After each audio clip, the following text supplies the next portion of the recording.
नमस्कार विद्यार्थियों।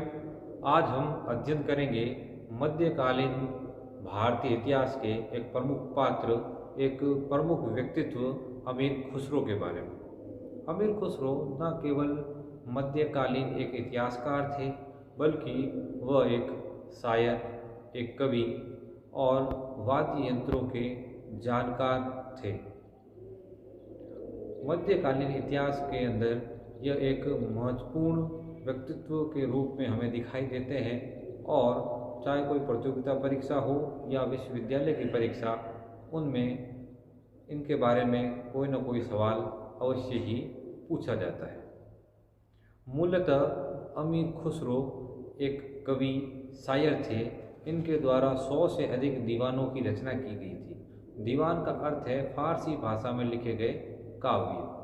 जियाउद्दीन बर्नी बताते हैं कि इनके 100 काव्यों में से जो 6 काव्य हैं वह बड़े महत्वपूर्ण हैं ऐतिहासिक दृष्टि से। उन 6 दीवानों में उस समय के राजनीतिक, सामाजिक, आर्थिक इतिहास की व्यापक जानकारी होती है।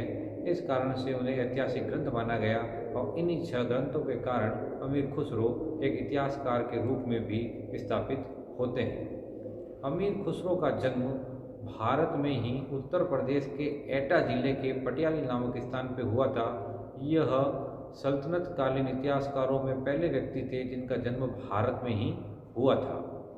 अमीर खुसरो के जो 6 प्रमुख दीवान हैं ऐतिहासिक दृष्टि से महत्वपूर्ण माने जाते हैं, उनमें पहला है कीरान उस सदाइन, दूसरा है मिफ्ताह उल फुतूह, तीसरा है जो सबसे ज़्यादा महत्वपूर्ण है तारीके अलाई, चौथा है आशिका, पांचवा है नूरे सिपीहर और छठा है तुगलकनामा।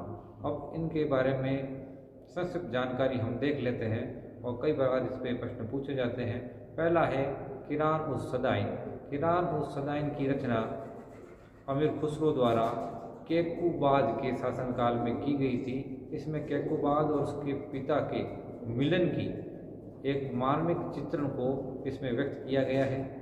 दूसरी जो प्रमुख रचना है वह है मिफ्ताह उल फुतूह। इसके अंदर खिलजी वंश के संस्थापक जलालुद्दीन खिलजी के शासनकाल के प्रथम वर्ष का वर्णन किया गया है, यानी कि 1290 से लेकर 1291। इस एक वर्ष के शासनकाल में जो प्रमुख घटनाएं हुई उसका वर्णन इस ग्रंथ में किया गया है।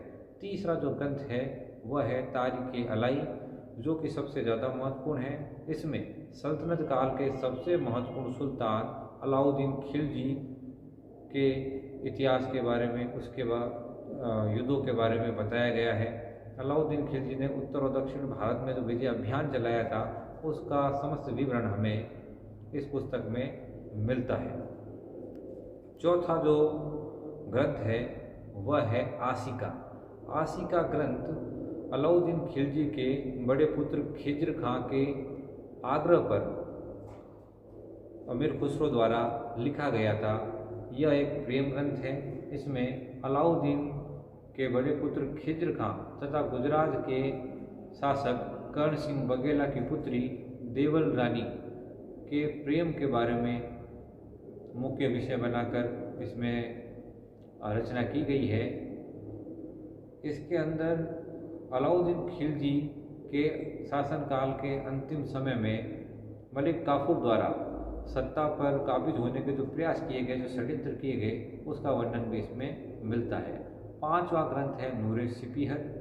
नूरे सिपीहर की रचना मुबारक खिलजी के शासनकाल में की गई थी।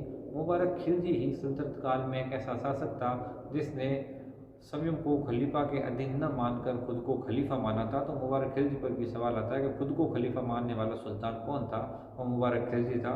उसी के शासनकाल में महत्वपूर्ण रचना की गई नूरे सिपीहर। इसमें भारत का, उसके वैभव का व्यापक रूप से वर्णन किया गया और खुद को अमीर खुसरो इस पुस्तक में तूतीय हिंद यानी भारत का वर्णन करने वाला तोता के रूप में व्यक्त भी करता है। छठी जो रचना है वह है तुगलकनामा। तुगलकनामा तुगलक वंश के संस्थापक गयासुद्दीन तुगलक के प्रथम एक वर्ष यानी कि 1320 से 21 इस अवधि का वर्णन करती है। इस प्रकार इन 6 ग्रंथों के अंदर सल्तनत काल के इतिहास की हमें व्यापक जानकारी प्राप्त होती है। अलाउद्दीन खिलजी की जो विजय है वह बहुत ही महत्वपूर्ण विषय है, महत्वपूर्ण टॉपिक है। इसका हमेशा प्रश्न पूछा जाता है। तो इसका स्रोत, इसकी जानकारी का स्रोत अमीर खुसरो की तारीख अलही है। एक इतिहासकार थे। इसके अलावा वह एक वाद्य यंत्रों के आविष्कारक के रूप में भी जाना जाते हैं। सितार, ये सवाल हमेशा पूछा जाता है कि सितार वाद्य यंत्र के निर्माणकर्ता कौन थे? तो अमीर खुसरो ही इसके निर्माणकर्ता थे। उन्होंने भारतीय वीणा और फारसी तंबूरा का मिश्रण करके इस नए सितार वाद्य यंत्र को जन्म दिया था। इसके अलावा तबले से आप सभी परिचित हैं। ये बड़ा ही लोकप्रिय वाद्य यंत्र है आज के समय में। इसका आविष्कारक भी अमीर खुसरो को ही माना जाता है। इसके अलावा जो उर्दू भाषा है